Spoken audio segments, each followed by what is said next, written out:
大家好啊，我係可嘉媽媽，好歡迎你嚟到我嘅頻道。鬧市最新手機碰瓷黨，專門針對呢三類人群，手機落地即賠天價賠償。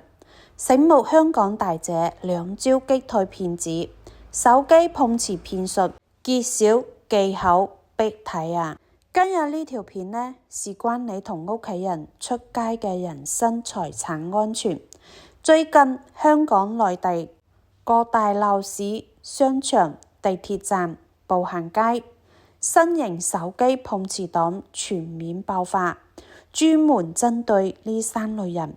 一旦俾佢撞到，手機一跌落地，即刻開口要幾千蚊嘅維修費，唔俾佢就死纏爛打。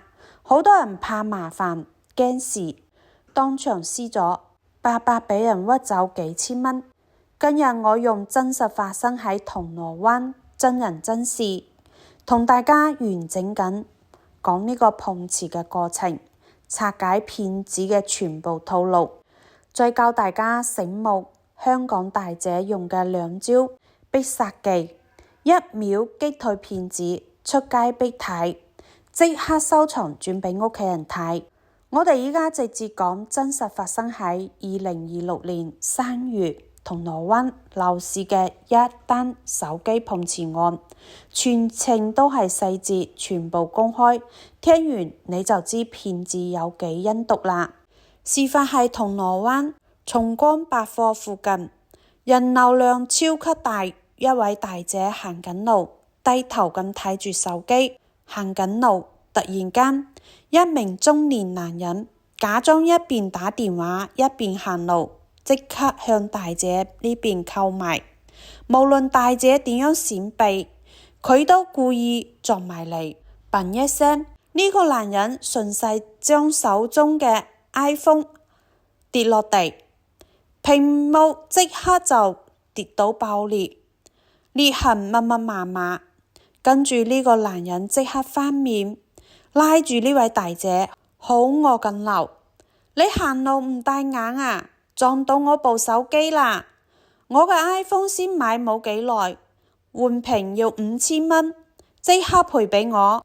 大姐當場就懵咗，第一時間心慌，以為真係自己撞到人。騙子趁呢位大姐慌神，即刻攞另外一部手機，當場就上網查維修報價，逼大姐微信轉賬私聊，仲話我趕住去醫院，唔好搞埋咁多嘢，一人賠一半就算啦。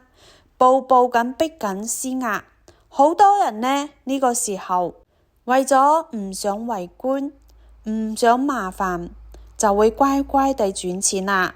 但係呢位香港大姐非常之醒目啊，兩招即刻嚇到騙子一分錢都冇攞俾佢。曝光碰瓷黨專門鎖定嘅三類高危人群，對號入座自裁啊！大家一定要記住，手機碰瓷黨絕對唔係亂撞人嘅，佢哋專門揀呢三類人嚟落手，睇準你弱點先至落手，睇下你係唔係其中嘅一類呢？第一類就係低頭玩手機、注意力唔集中嘅人。呢類係頭號目標，行路刷短視頻、睇微信、打電話，完全唔留意周圍。騙子一撞你，根本冇證據，百口莫辯啊！心慌之下就好容易俾人呃錢啦。第二類獨自出門嘅女仔、中年人、學生，騙子專門揀啲單人，冇同伴幫手，冇人幫你做證，而且女性、老人家心軟怕事，學生冇社會經驗，一下就慌，最容易撕咗俾錢。第三類趕時間怕麻煩，想快啲甩身嘅人，趕住返工，趕住坐車，趕住接仔女，最怕搞錢。騙子睇準你多一事不如少一事呢種心理，開口索賠，你為咗快啲走就會妥協俾錢佢。好多人唔知手機碰瓷黨已經形成咗專業團伙，套路標準化，5步直接攞烈你。我逐字拆解，聽完絕對唔會中招。第一步，偽裝普通人，刻意咁靠近。騙子一般都係着住普通衫，假裝打電話行路，刻意咁靠近目標，製造無意撞到嘅假象，令到你以為係意外。第二步，故意跌手機，製造損壞。佢哋嘅手機全部都係提前整壞，屏幕本身就爆裂嘅舊手機、模型機，專門用嚟碰瓷，輕輕一碰跌落個地，假裝係你撞壞，現場展示破損屏幕，營造證據。第三步，情緒施壓，大聲咁指責，即刻翻面流利，大聲咁吸引路人圍觀，用氣勢壓住你，令到你心虛。好多人一慌就亂咗陣腳，直接俾錢。第四步，偽造報價，天價索賠，即刻用另一部手機查維修價，開口就要3至5千蚊，仲假意讓步，一人一半私了，降低你嘅防備，逼你現場微信現金轉賬。第五步，誘惑你嘅觸摸手機留指紋，呢個係最陰毒嘅一步。騙子會逼你掂一下佢部壞手機，一旦你掂咗，就有你嘅指紋，佢直接反咬你一啖，話你親手整爛，徹底冇得反駁，千祈唔好掂啊！重點嚟啦，就係銅鑼灣呢位大姐擊退2招嘅新技巧，全部免費教俾大家。遇到呢種碰瓷，直接照做，1分錢唔使俾。騙子即刻走。第一招，當場就放狠話，堅決要報警，要求調監控。大姐當時冷靜落嚟，直接同騙子講：你唔好喺度屈我，而家即刻報警，叫警察嚟，現場調商場街道嘅監控，睇下你係故意撞我，定係我撞到你。